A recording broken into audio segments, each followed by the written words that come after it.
The rain lashed against the reinforced glass of the command spire. Charon IV's atmosphere was thick, wet, and unforgiving. 2 years of trench warfare etched into every scar on Ralik's armor. He stood at attention, boots still caked with the planet's acidic mud.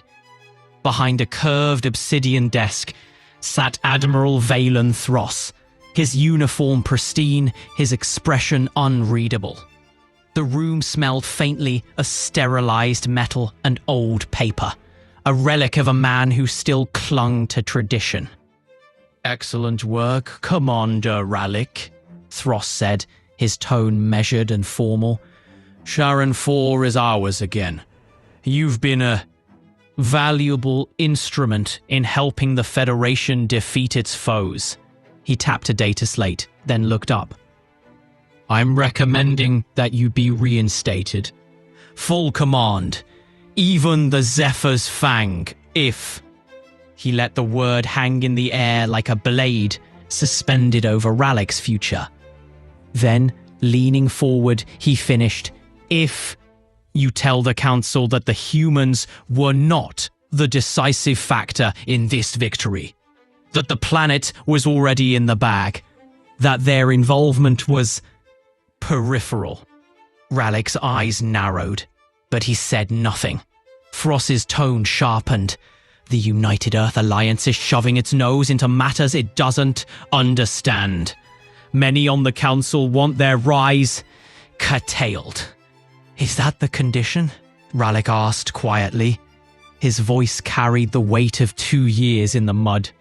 "After everything, after losing good soldiers, enduring supply droughts, psionic storms, Dominion counterstrikes.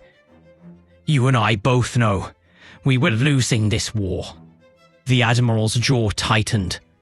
"Do you agree or not, Commander?" Ralik didn't answer right away. He turned toward the window, watching the storm roll across the reclaimed horizon. The Zephyr's Fang, a ship he had bled for, was within reach. But so was the truth. When he entered the council chamber, the polished obsidian floor echoed under his boots. The hall was vast and cold, carved from black stone and lit by suspended light orbs that pulsed faintly with each speaker's voice. Ceremony and expectation hung thick in the air. Off to the side sat Ambassador Ryan Sinclair.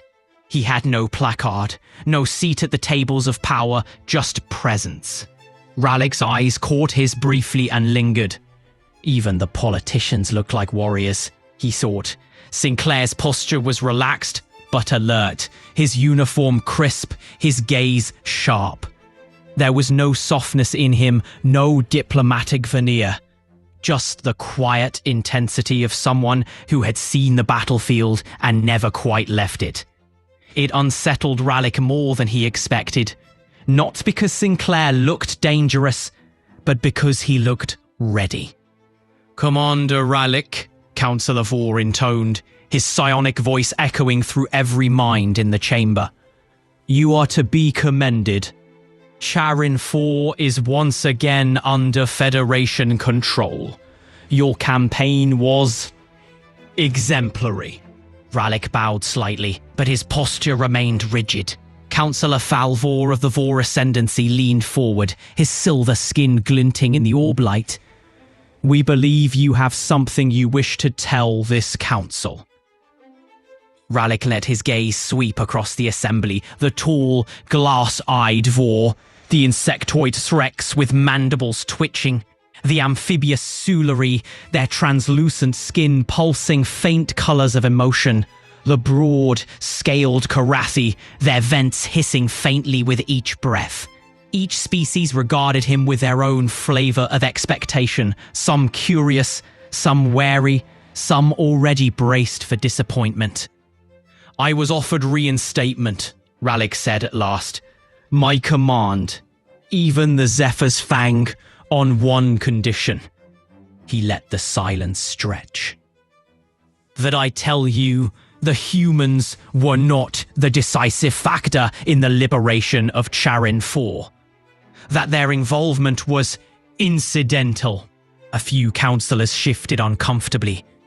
Others leaned forward. "But I will not lie," Ralik continued, his voice rising. "Not to you, not to myself. The truth is simple. We were losing. The Dominion was winning. And without the United Earth Alliance, Charin 4 would still be burning." Gasps rippled through the chamber. Some murmured in disbelief, others in anger. "They didn't just fight," Ralik pressed on. "They adapted. They rebuilt supply lines mid-battle. They turned Dominion fortifications against their creators. They saved lives. Federation lives." His eyes found Sinclair again, who remained silent, watching. "I will not diminish their contribution to preserve your pride. If that costs me my command, so be it." The silence that followed was heavy. A few councillors exchanged uneasy glances, others looked away. Then, with a sharp flash of silver, Councillor Falvor rose. His psionic voice boomed across the chamber. "This is insubordination. You stand before the council and praise a species that disregards protocol, one that undermines our traditions." The words pressed against the minds of everyone present. Councillor Vrixa of the Frex Coalition clacked her mandibles furiously. "They weaponize unpredictability. They are not allies. They are a destabilizing force. And now you glorify them?" Dren's soul of the Sulari Compact pulsed crimson, the color of alarm. "Commander Ralik, you are given a chance to reclaim your honor. Instead, you spit on it." But Ralik did not flinch. His stance was calm, unshaken. "I spoke the truth. If that is dishonor in your eyes, then perhaps your definition of honor needs revisiting." The uproar erupted at once. Delegates shouted over one another, voices colliding with psionic echoes and the click of mandibles. Some demanded disciplinary action. Others called for a closed session. The chamber teetered on chaos. And then Sinclair stood. He didn't raise his voice. He didn't need to. "Enough," he said, the single word cutting through the noise like a blade through silk. Sinclair stepped forward, his presence slicing through the chamber like a blade. "You speak of destabilization, of unpredictability," he said, voice sharp but measured. "But let me remind you, while you debated, we acted. While you mourned lost worlds, we reclaimed them. While you feared the Dominion, we made them bleed." He turned deliberately toward Thalvor, the psionic giant, glaring down at him. "You call us dangerous. You're right, we are. But not because we seek power, because we refuse to lose." The chamber hushed. Even the crushing psionic weight radiating from Thalvor faltered, then receded. Sinclair faced the council again, his gaze steady.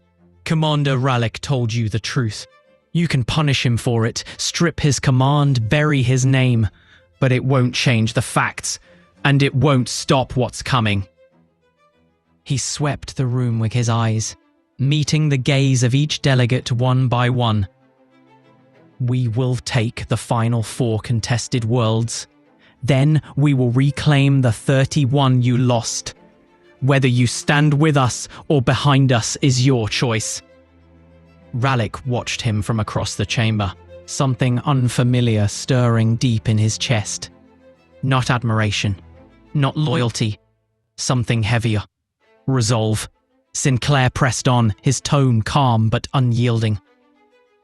"Council members, your own records show the truth.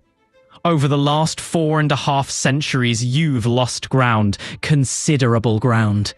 31 inhabited worlds, once Federation strongholds, are now Dominion territory.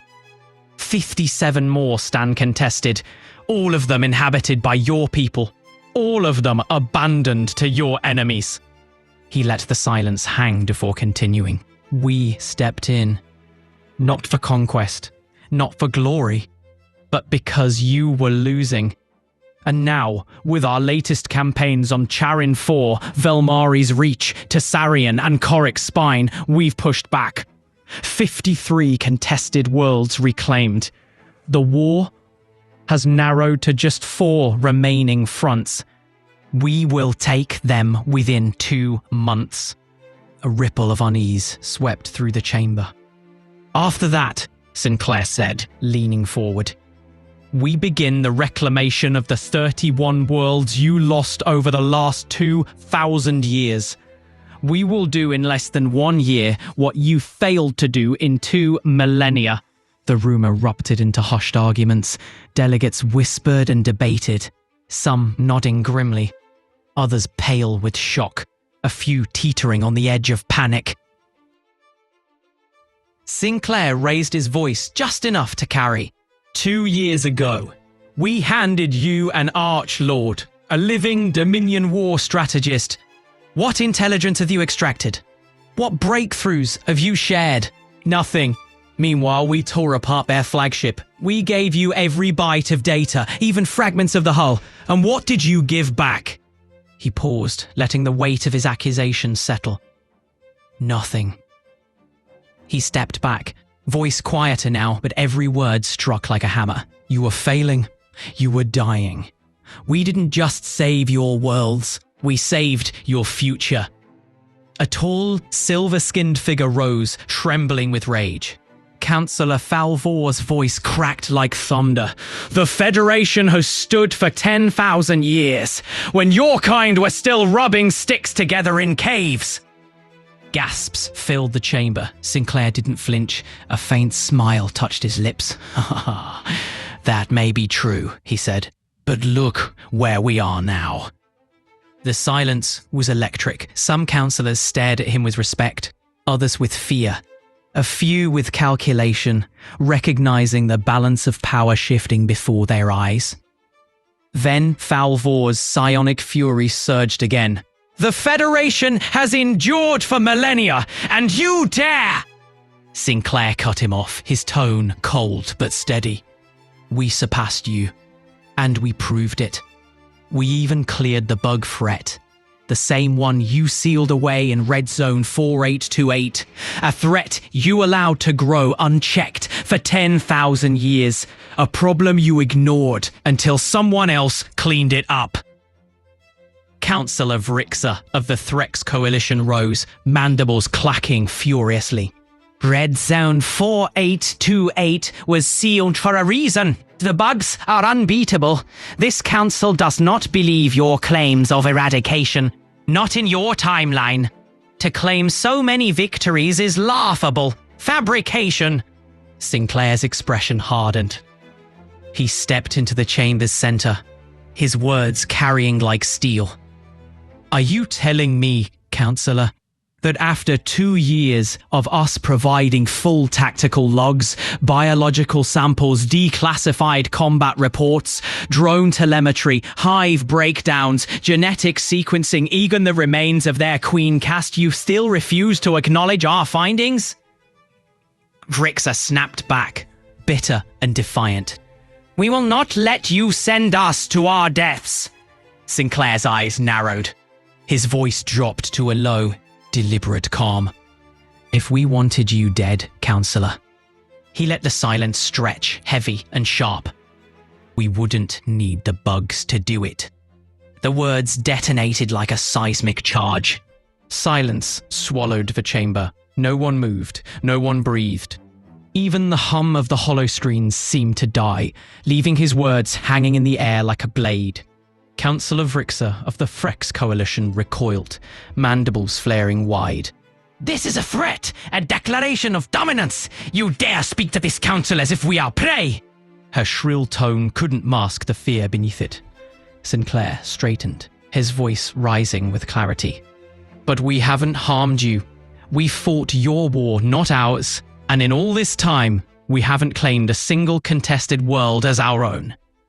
The chamber fell silent once again. The Horde delegates recoiled, their psionic fields dimming. The Solari Compact pulsed violet in shock. The Karathi Union remained stone-faced. The Frex Coalition clicked in agitation, but said nothing. Ralik could feel it. The council shaken, reeling. Sinclair hadn't just defended humanity. He'd reminded the chamber of their own fragility. The silence following Sinclair's final words hung heavy in the chamber. No one spoke. No one dared. Council of Hor, the presiding voice, finally moved, activating the vote protocol. A soft chime echoed through the obsidian hall as holographic panels rose before each delegate, their glow casting shifting patterns of blue and amber light across polished stone. The motion, Vhor announced in a neutral, measured tone, is as follows. Continued military alliance with the United Earth Alliance, recognition of their contributions on contested worlds, and access to shared strategic planning. Delegates began casting their votes in solemn silence, their gestures precise, ceremonial. Ralik's heart pounded, not with fear but with sharp anticipation, as the colours flickered into view across the vast chamber. Blue, blue, amber, blue, amber, blue. At last, the tally materialised in bold lettering overhead.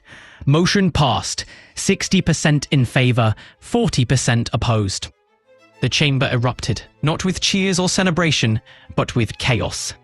Councillor Talvor of the Vor Ascendancy surged to his feet, his silver skin glowing with psionic fury.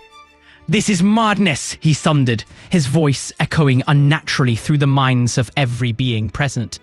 "You would hand over our future to a species that rose from dirt and fire barely 2 centuries ago? You would let them rewrite our doctrine, our legacy?" He turned sharply toward Sinclair, psionic energy crackling faintly around his form. "You think this vote legitimizes your presence? It legitimizes nothing. You are a threat wrapped in diplomacy." Sinclair remained seated, his expression calm and unreadable, as though Talvor's fury were no more than distant thunder. Then, followed by the guttator of Hor, Vrix's face cut sharply through the chaos. "The vote stands," he declared, firm and resolute. "The motion is passed. The United Earth Alliance remains a recognized strategic partner." Talvor's glare swept across the chamber like a blade, his psionic field rippling with raw agitation. The faint crackle of his energy lingered in his wake like a storm cloud too stubborn to disperse. Ralik exhaled slowly, tension bleeding from his shoulders. He knew the war wasn't over. Not with the Dominion, not with the Council, and not within himself. But for now, the truth had held. And humanity, against all odds, was no longer merely tolerated. They were trusted. Moments later, the holographic vote tally faded, leaving only tension in the air. Councillor Vor stepped forward, his tone carefully measured. "Commander Ralik, despite your deviation from protocol, your campaign on Charin 4 was undeniably successful. Politically inconvenient, yes. Tactically sound, beyond doubt." He keyed his console. A motion shimmered into being above the chamber. Motion: reinstatement of Commander Ralik to full rank and command of the Zephyr's Fang. Murmurs spread. Ralik sat straighter, though his face betrayed nothing. "This council recognizes your service," Vor declared. "Your command is reinstated. The Zephyr's Fang is yours once more." A soft chime confirmed the motion. No vote. A formality, but one carrying immense weight. Ralik rose slowly, his expression composed, his voice quiet. "I accept." Across the chamber, Sinclair gave the faintest of nods. No smile, no triumph, just recognition. The storm of politics had calmed, for now. But Councillor Vor wasn't finished. "Captain Ralik, your first orders as reinstated commander are as follows. You will enter Red Zone 4828 and confirm the United Earth Alliance's claims of eradication." A ripple of unease spread through the chamber. Even among the supportive delegates, the words Red Zone 4828 carried dread. No one had ever gone in. No one had ever come out. Ralik's gaze shifted across the chamber to Sinclair. The ambassador remained seated, silent, but when their eyes met, he gave a single nod. Not commanding, not reassuring, certain. The tension in Ralik's chest loosened, not from comfort, but from clarity. He had seen humanity on the battlefield, seen them adapt, endure, overcome, seen them do the impossible. And now, he was being sent to verify the one thing the Federation had feared for 10,000 years. They said the bugs were unbeatable, that no species could survive them, that no army could breach their hives. But the humans did. As Ralik turned to leave the chamber, orders in hand, one truth echoed in his mind. What species could stop the humans? He didn't know. And that, more than anything, was why he wasn't afraid.